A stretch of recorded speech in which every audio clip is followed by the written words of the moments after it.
چند صاحب آپ کی تو جماعت اس بارے میں بڑی فم ہے بلیور کہ وہ مفاہمت کی بات کرتے ہیں، مفاہمت کے لیے کام کرتے ہیں اور آپس میں سب کو ساتھ لے کے چلتے ہیں. ہم نے اس کا عملی نمونہ سینٹ میں بھی دیکھ لیا، آپ نے کہہ بھی دیا، محمد زبیر صاحب نے اپریشیٹ بھی کر دیا. بٹ یہ واقعی کیا ایشو ہے کہ جب ہم دیکھتے ہیں کہ کوئی ایک ایسا شخص پاکستان تحریک انصاف کا جو پاکستان تحریک انصاف کے لیے نیک نیتی سے کام کر رہا ہے، پاکستان انڈیا کی کانفلکٹ میں ورڈکٹ آ جاتا ہے کورٹ کا یاسمین راشد اور دیگر کے اوپر فرد جرم عائد ہوتی 9 مئی پہ، بڑا کروشل ٹائم تھا. اور اب ہم یہ دیکھ رہے ہیں. میں بڑا اوپن اس پہ بات کروں گا، شاید کئی لوگوں کو ناگوار گزرے. لیکن جو مائنڈ سیٹ ہوتا ہے نا سیاست میں، جو کہتا ہے کہ سیاستدانوں کو پرچے دے کر یا دیوار کے ساتھ جیلوں میں ڈال کے یا آپ سیاست کو ون کر سکتے ہیں یا کسی کے دل جیت سکتے ہیں یا اوور رول کر سکتے ہیں یا پبلک میں آپ اپنی جگہ بنا سکتے ہیں، وہ میں سمجھتا ہوں بالکل غلط ہے. پبلک میں آپ ڈیلیور کر کے ٹھیک ہے، خوف کی وجہ سے آپ حکومتیں بنا سکتے ہیں، حکومتیں لے سکتے ہیں، پبلک کے آپ دل نہیں جیت سکتے. اور اب پبلک میچور بھی ہو چکی ہے. میرے خیال میں عدل ہر صورت ہونا چاہیے. اور یہ جو پولیٹیکل لوگوں کو دہشت گردی کے مقدموں میں سزائیں ہیں، یہ تھوڑا سا احتیاط کرنی چاہیے. اس سے پہلے بھی ملک کو اس کا نقصان ہوا ہے.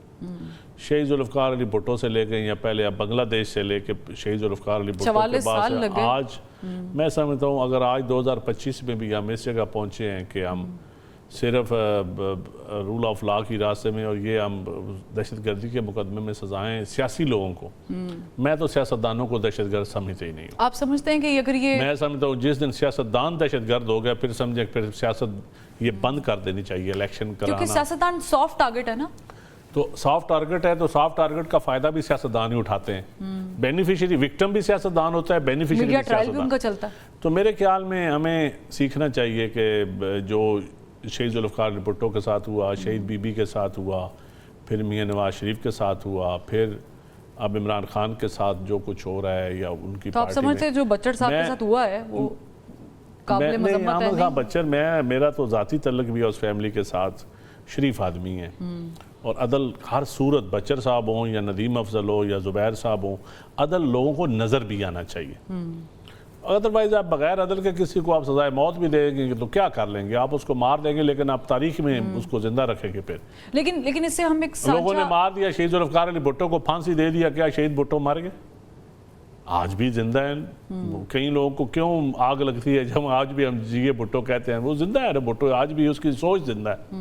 فرد تو آپ نے مار دیا، سوچ تو نہیں مار سکے نا آپ.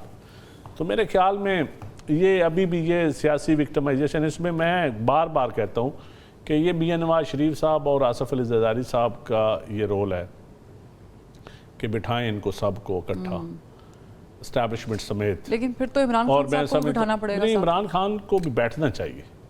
عمران خان کو دیکھیں نا، اب سینٹ الیکشن میں بیٹھ گیا کہ نہیں بیٹھ گئے. اس سے پہلے باجوہ صاحب کو ایکسٹینشن دینے معاملے میں بیٹھے کہ نہیں بیٹھے. اے پی سی کی جب ہوا تھا وہ اپنا دہشت گردی کے اوپر نیشنل ایکشن پلان کے اوپر بیٹھے تھے کہ نہیں بیٹھے تھے؟ سارے بیٹھے. تو اب بھی بیٹھنا چاہیے. اب بھی میں سمجھتا ہوں دہشت گردی سے نپٹنے کے لیے ہمیں اکٹھے ہونا چاہیے. فورن پالیسی کے حوالے سے آپ لوگ تو ویسے باجوہ صاحب کو ایکسٹینشن دینے کے لیے بیٹھے تھے، تو پھر اگر اس کے لیے بیٹھے نہیں، میں وہ کیا سارے بیٹھے نا، پی ٹی آئی بھی بیٹھی. تو عمران خان وزیر اعظم تھے اس وقت. اس سے تھوڑا سا اسکیچ آؤٹ کرتے ہیں، وہ یہ ہے کہ میں اسے تھوڑا سا اور اینگل میں دیکھ رہی ہوں. وہ یہ کہ اگر یہاں تک نوبت آ گئی ہے تو پھر خان صاحب بھی قریب ہے. لیکن جی میں سمجھتا ہوں کہ کوئی قریب ہو یا دور ہو، میں سمپل بات ہے، اس میں کوئی دوسری رائے نہیں ہے کہ عدل کے بغیر نہیں کام. لیکن آپ دیکھ رہے ہیں کہ خان صاحب نہیں، میں اس وقت تو عدل دیکھ ہی نہیں رہا جی. دیکھ ہی نہیں رہے؟ میں تو عدل نون لیگ کے دور حکومت میں عدل ہوتا نہیں دیکھ رہا. میں جھوٹ کیوں بولوں جی؟ اللہ کی لعنت ہوتی ہے، محرم کا مہینہ ہے. میں یہ جھوٹ ویسے بھی نہیں بولنا چاہیے. نہیں، ویسے بھی نہیں بولنا چاہیے. پھر پبلک سن رہی ہے اور آپ مجھ سے میں کہوں کہ عدل ہو رہا ہے، بالکل نہیں ہو رہا. زیادتی ہو رہی ہے. عدل نہیں ہو رہا. میں نہیں کہتا کسی کے ساتھ زیادتی ہو رہی ہے، لیکن عدل نہیں ہو رہا. لیکن یہ کون طے کرے گا محمد زبیر صاحب کہ عدل ہو جائے؟ کیونکہ عدل ہونے کے لیے بڑی امپورٹنٹ، عدل کی بڑی ڈیفینیشن لمبی ہے، بڑی کمپریہنسو ڈیفینیشن. میں ایک سادی ڈیفینیشن اپنی زبان میں بتاتی ہوں. وہ یہ ہوتا ہے کہ there is a very thin line between taking revenge and مکافات عمل. تو کہیں ہم ان بٹوین کنفیوز تو نہیں ہو گئے to become apple of the eye? ہم نے شاید بہت ساری چیزوں کو اوور لک تو نہیں کر دیا.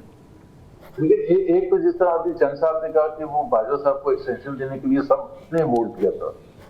آج تک کسی پرائم منسٹر کو اتنے ووٹ نہیں ملے, 330 سے اس سے زیادہ ووٹ ملے تھے باجوہ صاحب کو. یہ 330 زبیر صاحب کو ووٹ ملے تھے. نہیں, لیکن میں صرف کیا کہہ رہا ہوں, میں یہ کہہ رہا ہوں وہ ڈر کے دیے تھے, وہ اس لیے نہیں دیے تھے کہ پاکستان کی سیکورٹی ریکوائرمنٹ تھی کہ باجوہ صاحب کو 3 سال ہونا چاہیے. یہ کہ سب کو پتا تھا, ڈرتے تھے جیسے آج ڈرتے. جیسے مشرف صاحب کو بہت سے لوگ, بہت سے کیا زیادہ تر پولیٹیکل پارٹیز انہوں نے 8 سال 9 سال گزار دیے تھے نا, اور وردی میں پریزیڈنٹ لڑنے جا رہے تھے. تو وہ جو یہی میں کہتا ہوں کہ ڈر خوف ہے نا, وہ اتنا زیادہ ہوتا ہے کہ that overrides everything else. کسی کو کیا پتہ نہیں تھا پی ایم ایل این میں تو پی ایم ایل این کی بات کر سکتا ہوں, ان سائڈ سب اپوز کر رہے تھے یہ کیا کر رہے ہیں, لیکن ظاہر ہے ایک ڈر خوف تھا اور کچھ ڈیل کرنی تھی, اور وہ اس وجہ سے آپ نے وہ ووٹ ڈال دیا تھا. تو جب تک یہ ڈر خوف ختم نہیں ہوتا پاکستان کبھی بھی نہیں آگے جا سکتا. آپ فیصلہ, میں نے ابھی تھوڑی دیر پہلے کیا کہا, فیصلہ سازی اگر میں اس لیے کروں جیسے ایک ویسٹرن کنٹری چھوڑتے ہیں, جیسے ابھی راہل گاندھی ہے انڈیا میں, اس کو کوئی ڈر خوف تھوڑا کسی سے, جی وہ مودی کو اپوز کریں گے, کس حد تک اپوز کریں گے, کیا کچھ کہہ سکتے ہیں. اسمبلی سے باہر کانگریس والے ہیں, دوسری پولیٹیکل پارٹی ہے جو بی جے پی نہیں ہے, بڑے کھل کے بات ہوتی ہے, بڑے کھل کے کرٹیسائز کرتے ہیں. لیکن پاکستان میں ایک آج تک ماحول ایسا بنا دیا گیا ہے, اور وہ ماحول بائی دا وے بیچ میں ایک تھوڑا پیریڈ آیا تھا اور جس کا کریڈٹ اگین پیپلز پارٹی کو جاتا ہے. 2008 سے 2013 کا پاکستان کی تاریخ کا فریسٹ ایک ماحول تھا. میں اس پہ چھوٹی سی ایگزامپل پٹ کرتی ہوں. ہم آف دی ریکارڈ بات بھی کر رہے تھے, اور وہ چند صاحب نے چونکہ ٹویٹ بھی کیا تھا, محمد زبیر صاحب, ایک عام پاکستانی جس کا سافٹ ویئر اپڈیٹ کے نام سے سوشل میڈیا پہ چل رہا ہے, آپ نے ٹویٹ بھی کیا تھا. تو وی ہیو بیکم سو لو کہ ہم جو ہیں اب اس پہ بات کر رہے ہیں کہ ہم نے کسی عام پاکستانی جس کی کوئی آئیڈینٹی نہیں ہے, جو ٹی وی پہ نہیں آتا, اور ہم اس کے بارے میں ٹویٹ بھی کر رہے ہیں اور ہم بتا رہے ہیں. دیکھیں ہم اپنے حلقوں میں جاتے ہیں نا جی, ٹی وی پہ بیٹھتے ہیں, آپ ٹی وی کے جب پروگرام سوشل میڈیا پہ آئے گا نا, سینکڑوں بندے نیچے بلو دا بیلٹ بھی کمنٹس کر رہے ہوتے ہیں, گالیاں بھی دے رہے ہوتے ہیں. کیا ہمارے بندے کو جا کے تھپڑ مارے؟ میں کہتا ہوں لوگ اپنے نظام سے تنگ ہیں.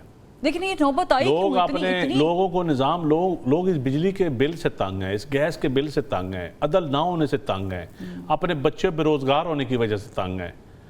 لوگ تنگ ہیں کہ جب اشرافیہ کی وہ 0 میٹر گاڑیاں سرکاری خزانے میں دیکھتے ہیں اور اپنے گھر کا دیکھتے ہیں حالت, وہ تنگ ہیں. جو 30,000 25,000 50,000 40,000 تنخواہ بندہ لیتا ہے اور وہ اپنی ماں باپ کا علاج نہیں کروا سکتا, اس سے تنگ ہے.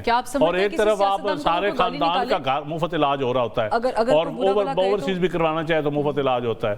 تو یہ اس نظام سے لوگ تنگ ہیں, اس فرق سے جو تفریق ہے نا نظام میں. ایک پاکستان اور ہے, آپ بیک پہ کھڑے ہوئے نہیں دیکھیں, ہم ہو یا کوئی بھی ہو, صرف سیاستدان بھی ذمہ دار رہی ہے, اور نہ صرف سیاستدان اس کو ٹھیک کر سکتے ہیں. حالانکہ ذمہ داری سیاستدانوں کی ہے میرے سمیت, ووٹ لے کے آپ. ہاں, لیکن ہم تو اس شطرنج کے پیادے ہیں نا یار. ہم کون سا گھوڑے ہیں یا بادشاہ ہیں یا کنگ میکر ہیں؟